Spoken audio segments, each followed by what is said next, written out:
وصحابته أجمعين أما بعد سبحانك لا علم لنا إلا ما علمتنا إنك أنت العليم الحكيم وتب علينا إنك أنت التواب الرحيم وقل رب اشرح لي صدري ويسر لي أمري واحلل عقدة من لساني يفقهوا قولي اللهم انفعنا بما علمتنا وعلمنا ما ينفعنا وزدنا علما برحمتك يا أرحم الراحمين. معاشر المسلمين jamaah salat zuhur yang Allah Ta'ala muliakan, marilah kita senantiasa bersyukur atas limpahan rahmat dan hidayah yang Allah Ta'ala berikan kepada kita dengan meningkatkan keimanan dan ketakwaan kita kepada Allah, menjalankan perintahnya dan meninggalkan larangan-larangannya. Salawat serta salam kita aturkan kepada baginda Muhammad sallallahu alaihi wasallam. Semoga Allah Ta'ala memberikan kepada kita semua taufik dan hidayah untuk bisa mengikuti ajaran mulia baginda Muhammad sallallahu alaihi wasallam. Karena tidaklah seseorang akan mendapatkan kedudukan mulia di sisi Allah kecuali dia telah menjadikan Rasulullah sallallahu alaihi wasallam sebagai panutan dalam hidupnya. Ini asbab nuzul daripada ayat A'udzu billahi minasyaitonir rajim. Qul in kuntum tuhibbunallaha fattabi'uni yuhibbukumullah wa yaghfir lakum dzunubakum wallahu ghafurur rahim. Katakan wahai Muhammad, jika kalian termasuk daripada orang yang mencintai Allah, maka hendaknya kalian ikuti aku. Dengan kalian mengikuti aku, maka kalian akan dicintai oleh Allah dan diampunkan dosanya oleh Allah. Karena Allah itu adalah zat yang maha pengampun dan zat maha penyayang. Ini asbab nuzul ayat ini ketika Rasulullah SAW berdakwah kepada Ka'ab bin Ashraf wa ashabi, orang kafir, kategorinya munafik fiddin, termasuk juga munafik dalam agama. Ketika Rasulullah SAW dakwah kepada mereka, maka Ka'ab bin Ashraf mengatakan, nahnu fi manzilati abnaina. Kedudukan kami ini itu anak-anaknya Allah. Wa nahnu ahabbu wa nahnu ashaddu hubban lillah. Dan kamilah yang paling cinta kepada Allah. Kata Ka'ab bin Ashraf.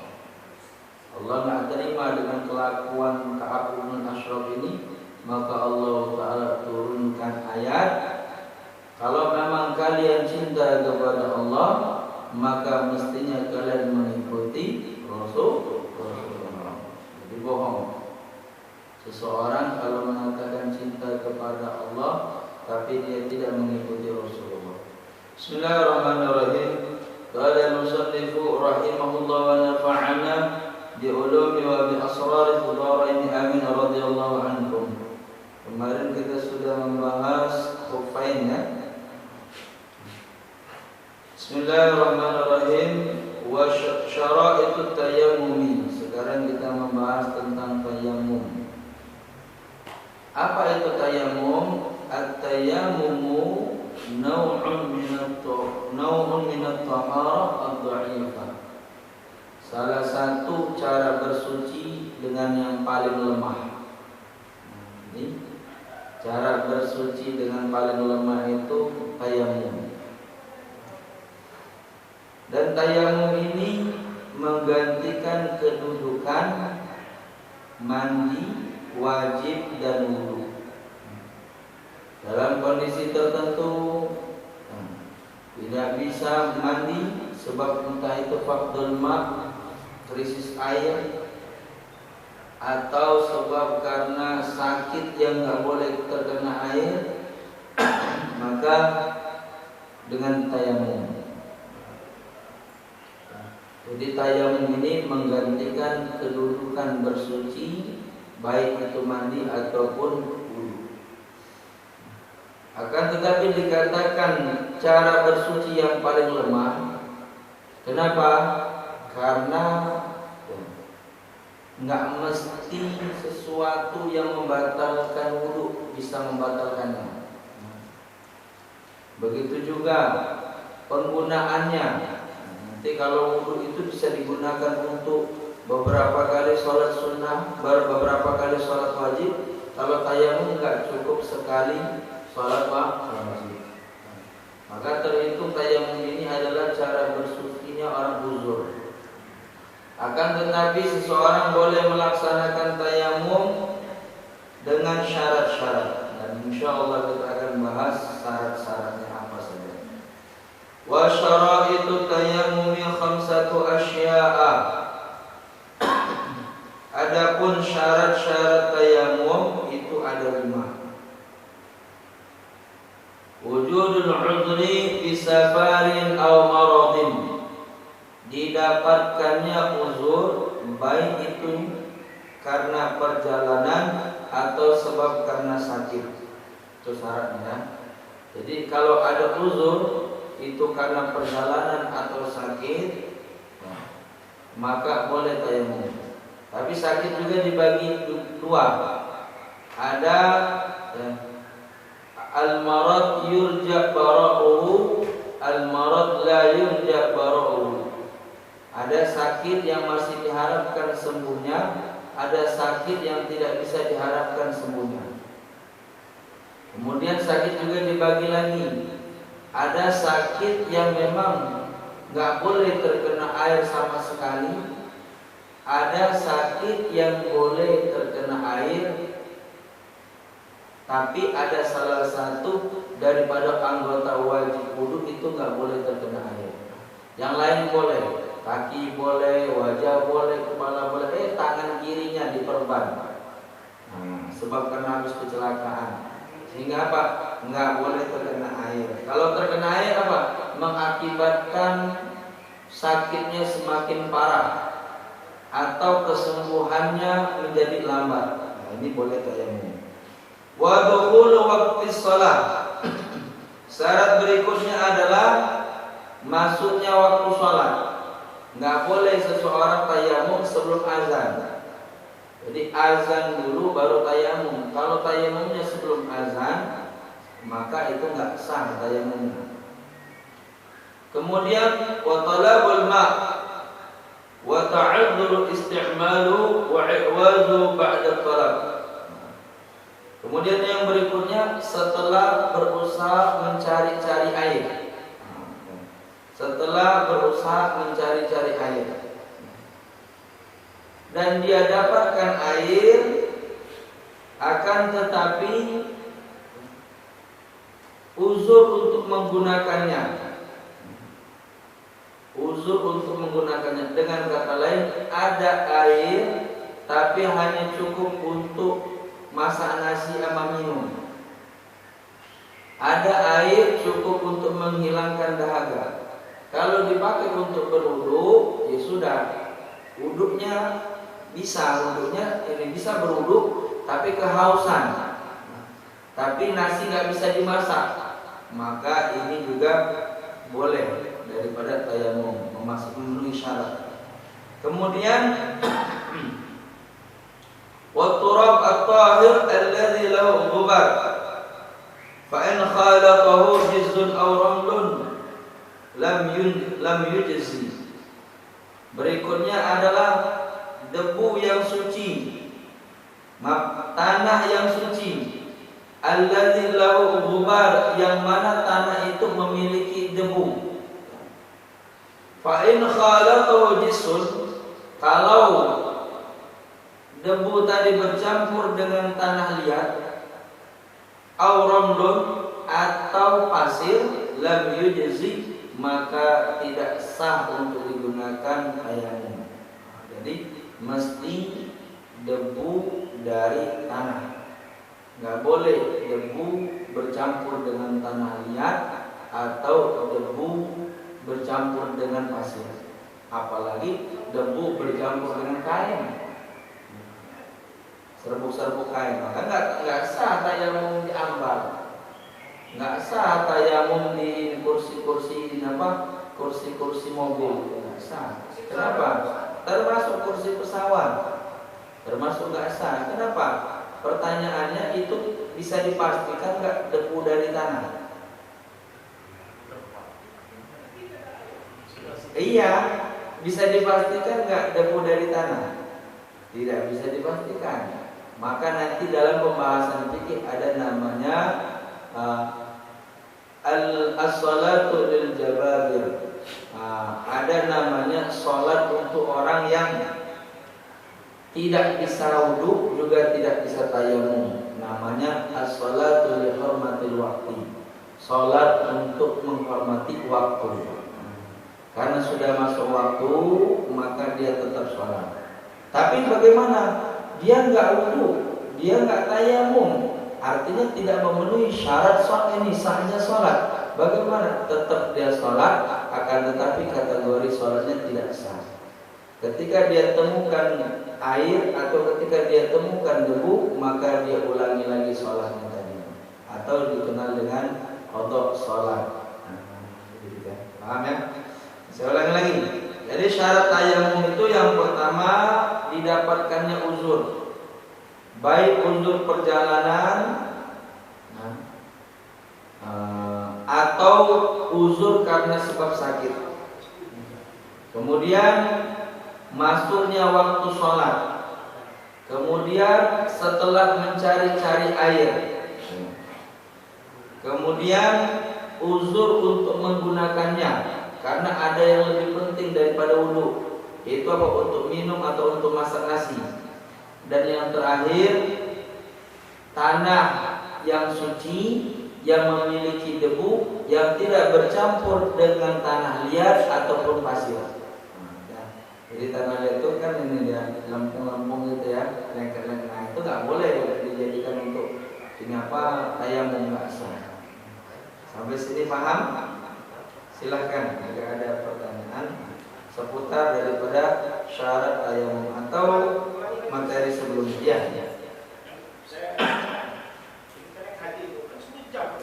Ya. Nah, mungkin kita dulu tempat itu nggak ada pesawat. Benar. Dan kita juga walaupun situasi 24 jam kan bukan drastis. Kan kita sampai di jadi ketika Ustadz kita itu juga memang dia seperti yang saya sampaikan. Setelah dia kaji situasi, kalau berbuat, dia nggak mungkin cari apa yang diharapkan Ustadz itu.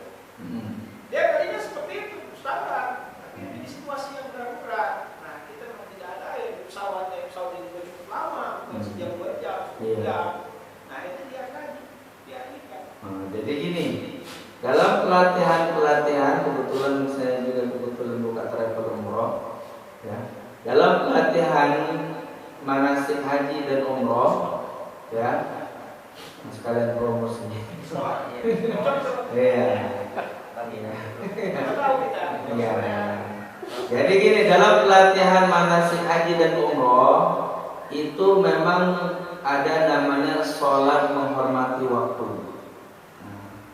Daripada nggak sholat, ya, daripada bahasanya ya, daripada nggak sholat maka mending sholat. Ya. Tapi permasalahannya sekarang, pertanyaannya, sah nggak sholat yang tidak memenuhi syarat? Sah nggak? Sah nggak sholat yang nggak memenuhi syarat? Pertanyaannya. Yang tahu itu kita sama puasa, Ustaz. Enggak, bukan kita bahas fikih. Bukan bahas masalah diterima. Bukan bahas masalah diterima. Ini kan saksi gitu. Enggak, maksudnya gini, secara fikih, secara ilmu agama syariat, ilmu syariat itu nggak boleh ya. Beda dengan ilmu Allah ya. Kalau ilmu Allah itu urusan Allah. Kita bahas ilmu agama, ilmu syariat. Jadi sholat yang tidak memenuhi syarat itu tidak sah. Contoh, Bapak sholat jam 10, sholat zuhur jam 10, sah nggak kira-kira? Ya, kalau itu. Enggak sah nggak kira-kira? Ya, Sah. kan saya ucapkan tadi. Begitu juga dengan sholat yang tidak berwudu juga tidak bertayamum. Sah nggak kira-kira? Tidak sah. Maka itu disebut dengan sholat menghormati waktu. Ada namanya sholat menghormati waktu. Dalam kondisi-kondisi tertentu nggak bisa berwudu karena nggak ada air, nggak bisa juga tayamum karena nggak ada debu dari tanah. Terus bagaimana? Tetap melakukan gerakan-gerakan tayamum. Sementara tayamum itu sendiri punya syarat juga. Syarat ini tayamum punya sholat punya syarat. Tayamum punya syarat. Permasalahannya kita melakukan gerakan tayamum tapi tidak memenuhi syarat. Apa di antaranya itu?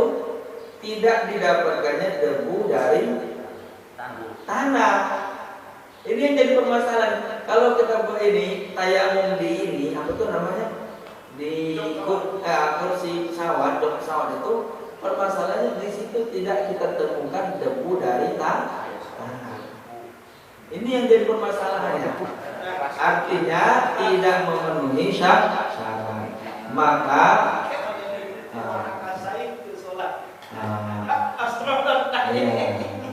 ya itu benar. Intinya gini, ada namanya sholat untuk menghormati waktu. Tapi dalam manasik haji itu ada ini ya, ada solusi. Yang pertama itu air ini apa? Air kemasan ya, air mineral itu bisa kita gunakan untuk untuk berwudu. Hanya sebatas yang wajibnya. Karena risikonya lebih memberatkan angin bawa debu daripada bawa air. Atau kayak sekarang tuh kayak semprot-semprot aja. Yang dibasuh itu cuma berapa anggota wudu?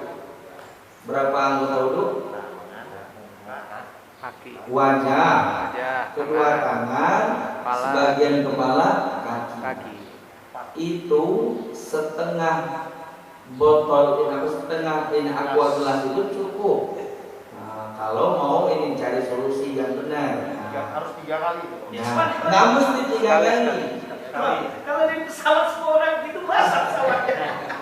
Ya, dilatih. Bukan diguyur gini, bukan. Itu kena marah pramugarinya. Itu pertama. Yang kedua, solusinya bawa debu. Bawa debu. Tapi jangan artikan debu itu mesti banyak. Yang penting debunya kelihatan. Ini ya, misalnya contoh ini kain. Kita taruh kain. Ya. Kita tuang debu. Ini misalnya ini botol aqua udah diisi debu nih, kita tuang. Sebatas ada wujud debu dari tanah udah cukup. Nggak mesti banyak-banyak. Bukan mau kurang, bukan mau bedakan, bukan. Bukan mau bedakan pakai debu, mau tayamum. Kalau mau bedakan pakai debu ya banyak-banyak tidak apa-apa. Ini untuk tayamum. Terus bagaimana? Ya. Nah, itu yang ini memang ada kesalahan sedikit dalam pelatihan manasik itu, langsung ngambil yang terakhir. Solusi yang terakhir. Itu solusi jika tidak didapatkan air, jika tidak didapatkan debu, maka bagaimana? Maka melakukan gerakan yang mirip seperti tayamum. Ya. Terus gimana sholatnya? Ya sholatnya apa-apa. Nah, sholat seperti biasa, tapi sholatnya itu kategorinya menghormati waktu. Ya, jika dapat air, misalkan ini perjalanan 10 jam sampai Madinah, ambil wudhu, sholat lagi, sholat qadha. Sholat qadha, sholat yang kita tadi lakukan di pesawat yang tidak sah. Kenapa? Karena sholatnya nggak pakai bersuci, juga nggak pakai tayamum. Dalam kondisi tertentu juga, termasuk di hutan, mandi, ya, mandi, pakaiannya dicolong sama monyet misalnya, nggak satu lembar pun nggak ada yang menutupi pakaiannya, badannya. Sementara mau sholat, syarat sahnya sholat itu apa diantaranya? Menutup aurat. Satu nutup ini nggak? Iya. Ya batal itu memegang aurat. Iya. Jadi gitu ya. Gimana? Posisi nggak ada pakaian. Setidaknya ketutupan lubang dubur sama lubang kubur. Tutup kapas. Iya, buat daun talus di. Setelah itu sholat. Terus gimana sholat seperti itu kan dalam keadaan ini, dalam keadaan apa? Urgen. Ini apa?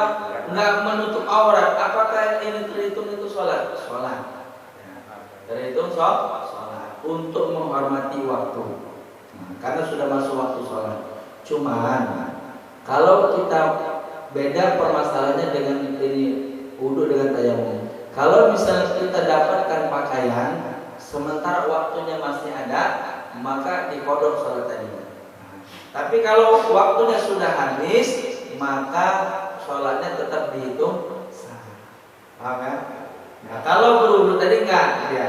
Kalau berwudu sama tayamum tadi, tetap posisinya dia mesti diulang lagi sholatnya. Tapi bagaimana? Kan udah lewat waktunya, maka kategorinya qadhaan, bukan lagi adaan. Makanya ada istilah qadha itu dalam sholat itu di situ. Pertama, untuk orang-orang yang melalaikan sholat dengan sengaja.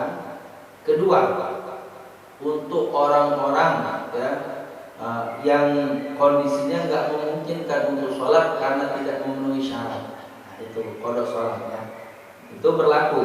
Nah, tapi kalau dengan sengaja, saya lagi banyak kerjaan, saya qadha aja lah sholatnya. Nggak boleh. Nggak boleh. Kalau puasa masih boleh. Kita perjalanan, kayaknya daripada saya ini nggak konsentrasi bawa mobil, batal aja puasanya, nggak apa-apa. Saya kodok nanti di luar Ramadan. Tapi kalau sholat nggak ada ceritanya seperti itu. Yang berlaku untuk kodok sholat itu yang pertama, orang yang meninggalkan sholat dengan sengaja. Ini dasarnya ketika Rasulullah SAW atau disebabkan kelalaian, Rasulullah SAW pernah satu hari melakukan perjalanan karena kelelahan tidur. Bangun-bangun itu matahari sudah menyinari wajah-wajah mereka. Diperkirakan jam 9 duha. Udah waktu duha. Waktu subuh udah habis. Terus apa kata Rasul? Pindah kalian dari tempat ini tidur kalian, kemudian sholatlah kalian. Terus sahabat bingung, ya Rasul, ini bukan waktu sholat subuh lagi. Maka qadhaan. Itu kategorinya sholat qadha. Nah, dari hadis ini diambil hukum qiyas oleh para ulama ini fikih, itu sholat yang ditinggalkan baik disebabkan karena kelalaian atau karena kesengajaan itu wajib diqadha. Terus yang kedua, sholat yang tidak memenuhi daripada syarat sholat, itu juga diqadha. Kalau masih dalam satu waktu, namanya i'adah. Pernah dengar i'adah nggak? Beberapa masjid daerah Teluk ini mengadakan i'adah sholat Jumat. I'adah itu ulang lagi sholat. Udah sholat, ulang lagi. Kenapa? Karena sholat yang pertama itu tidak dianggap sholat yang pertama itu dianggap tidak sah. Benar. Di antaranya biasanya, misalnya nggak cukup daripada rukun Jumat, Sehingga Pak diulang lagi sholatnya dengan ganti sholat zuhur, namanya sholat ihada. Wallahu a'lam bishawab. Sampai sini ada pertanyaan lagi? Ada Pak Ustaz. Ya. Prakteknya. Jadi Pak Ustaz, Ya. kalau saya terus terang masih agak bingung membedakan debu tanah sama debu lain. Misalnya gini Pak Ustaz. Kalau misalnya di dalam ruangan ini kan masih ada hubungan dengan luar. Di dinding itu pasti ada debu tanah Pak Ustaz. Apakah seperti itu maksudnya ataukah kita memang harus mengambil debu yang dari tanah? Gitu kan? Beda dengan pesawat mungkin kalau dengan ruangan tertutup kemungkinan kecil debu tanah itu ini. Tapi kalau ruangan seperti ini mungkin di dindingnya ada debu tanah. Karena ini terbuka dan berhubungan dengan luar. Benar. Nah kemudian Pak Ustaz, seperti kata Pak Ustaz tadi, kalau kita terbang misalnya bawa debu dari ini, saya nggak bisa belum memahami tentang debu tanah itu misalnya kita ngambil Pak Ustaz. Maksud Pak Ustaz tadi kan tidak bercampur dengan tanah liat dan pasir.